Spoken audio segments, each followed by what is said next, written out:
Good morning, everyone. So here we discuss the next topic, which is the model 1 and second case. It includes the money value, present worth factor and the discount rate. Basically इस model में आपको क्या करना है इस case में कि आपका जो भी डिस्काउंट रेट है वो एक मनी वर्थ है. मनी वर्थ मतलब क्या होता है, अगर आपने स्पेंड आज 100 रुपीज़ किए हैं, किसी को आपने बोरो दिए हैं 100 रुपीज़, किस इंटरेस्ट रेट पे, 10% रेट पे.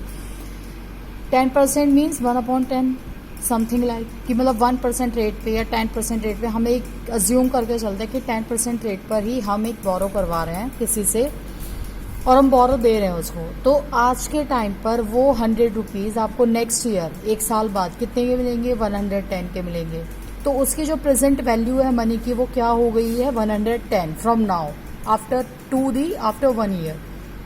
प्रेजेंट वर्थ फैक्टर क्या होता है कि जो आपने आज पे किया है, जो आप आज पे कर रहे हो, जिस इंटरेस्ट रेट पे आप किसी से बोरो कर रहे हो या किसी को बोरो दे रहे हो, तो वो क्वांटिटी कैसे आप आज से 1 साल बाद या 2 साल बाद जब तक भी स्पेंड करते रहेंगे, वो 100 रुपये या किसी 1 रुपये की भी वैल्यू, आपकी प्रेजेंट वैल्यू उस पैसे के लिए या उस रुपीज़ के लिए होगी. प्रेजेंट वैल्यू 100 रुपीज़ की क्या है, 110 from first year to the years जब तक कि आप किसी को ये बोरो दिए जा रहे हैं. मनी वैल्यू क्या है उस 100 रुपीज़ की, आज से जब तक कि आप वैल्यू उस मनी को दे रहे हैं किसी को, वो है 110. डेप्रिसिएशन या फिर डिस्काउंट रेट क्या होता है, which is denoted by the small V, और जिसका फॉर्मूला होता है 1 + r raise to the power -1. ये डिस्काउंट रेट बेसिकली क्या होता है कि प्रेजेंट वर्थ फैक्टर जो भी एक आप अमाउंट पर स्पेंड कर रहे हैं जिसमें कि कोई इंटरेस्ट गिवन है, तो हम उस पर एक डिस्काउंट रेट या फिर एक डेप्रिसिएशन वैल्यू लगाते हैं जिसको हम डिनोट करते हैं स्मॉल वी से.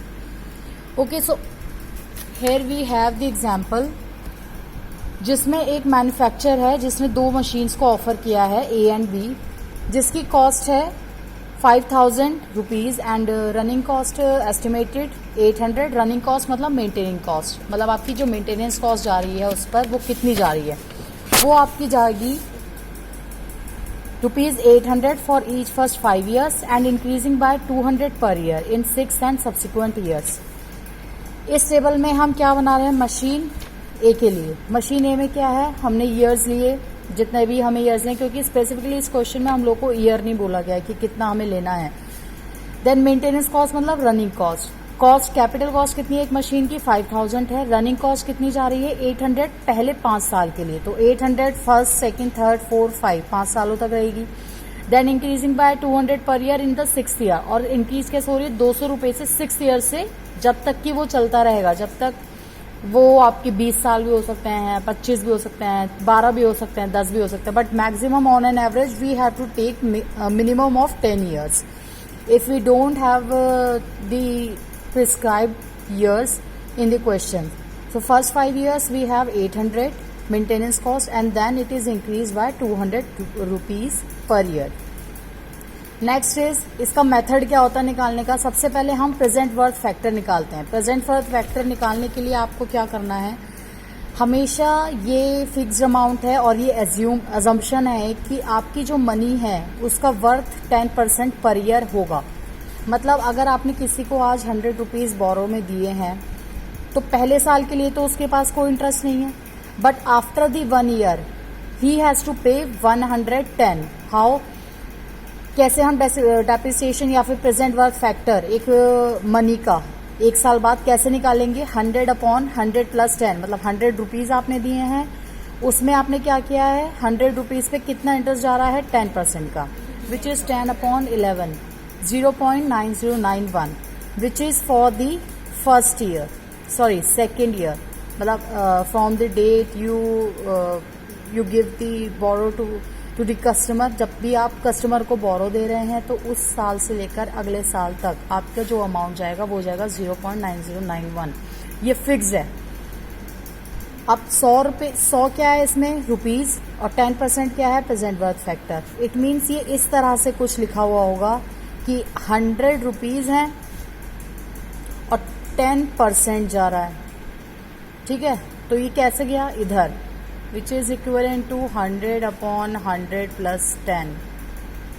Okay. सो मनी वैल्यू कितनी निकली 10 अपॉन 11. 10 अपॉन 11 में 0.9091. फर्स्ट ईयर के लिए हमेशा आपकी मनी वैल्यू क्या रहेगी? v means depreciation raise to the power n minus 1, मतलब 1 माइनस 1 दैट इज 0. इसका मतलब v0 कितना रहेगा? हमेशा 1 for the first year. Okay. So इस क्वेश्चन में हम कैसे कैलकुलेट कर रहे हैं? अब सबसे पहले maintenance cost year, then present worth factor. First year में क्या रहेगी? v0 दैट मीन्स 1, क्योंकि उस वक्त किसी को भी इंटरेस्ट पे नहीं करना है, वो एक साल बाद लगना स्टार्ट होगा. देन सेकेंड ईयर के लिए 0.9091. थर्ड ईयर के लिए subsequently v raise to the power, जैसे फर्स्ट ईयर के लिए क्या निकाला हमने? 1 minus 1 that is v0 equal to always 1. Then v second year के लिए 2 माइनस 1 इक्वल टू, और फॉर्मूला क्या होता है? v raise to the power n minus 1. n is the years, the number of years. Then v raise to the power 1 equal to 0.9091 as we have calculated previously. Then v raise to the power for the third year n is 3 minus 1 equal to v raise to the power 2. तो इसका क्या हो जाएगा? Whole square, जो कि ये answer निकलेगा. Then again subsequently चलता रहेगा जब तक, कहाँ तक? जो भी आपने ईयर्स दिए वहां तक. देन इसके बाद हम लोग कैलकुलेट कर रहे हैं v raise to the power n minus 1 into rn. rn मतलब जो भी आपकी मेंटेनेंस कॉस्ट है. मेंटेनेंस कॉस्ट और प्रेजेंट वर्थ फैक्टर की मल्टीप्लिकेशन इस कॉलम में आ जाएगी. देन उसके बाद हम लोग क्या निकाल रहे हैं? फंक्शन निकालेंगे जिसमें आपकी कैपिटल कॉस्ट किससे ऐड हो रही है? Summation of the present worth factor multiplied with maintenance cost. तो इसका communicative addition with the capital cost हम लोग करते रहेंगे. 5000 कैपिटल कॉस्ट थी मशीन ए की, जिसको हमने एडिशन किससे किया है? 800 से. Then 5800 plus 427 is equal to 6827. फिर ये जो सेकंड वैल्यू आई है इसको हमने किससे ऐड किया है? 6527 plus 661 equal to 7188. Then 7188 plus 601 then 7789. Subsequently ये हमारी वैल्यूज आ गई हैं. Next summation of V N minus 1, मतलब जो भी आपका प्रेजेंट वर्थ फैक्टर था उसका समेशन क्या है, उसको हमने ऐड करना है. 1 then 1 plus 1.9091 then 1.9091 plus 0.8264 and so on. Last हमारा कॉलम निकलेगा एवरेज. एवरेज कैसे निकालना है? जो फंक्शन हमने कैपिटल कॉस्ट को ऐड करके निकाला था उसको हम ऐड कर देंगे किससे? उसको हम डिवाइड करेंगे ईयरली. ईयरली डिवाइड करने के बाद 5800 divided by 1 which is 5800. Then 6527 divided by 2, sorry इसको हम ईयरली से डिवाइड नहीं करेंगे. इसका फॉर्मूला है function of, it means it is divided by fifth column, sorry it is the column fifth which is divided by sixth column. It means the summation of the present worth factor has to divide the function column, which consists the capital cost summation with the with the cumulative summation of the present worth factor. अब इसमें हम क्या pattern check करेंगे? Suppose 5800 first year की आ रही है, then decrease हो रही है, देन फिर डिक्रीज हो रही है हमारी जो ये वैल्यू है. Then again decrement decrement decrement, और डिक्रीमेंट होने के बाद 1764 आया है, then 1752 and again it is increase at the end of the 9th year. And also we have the increase maintenance cost at the starting of the 10th year.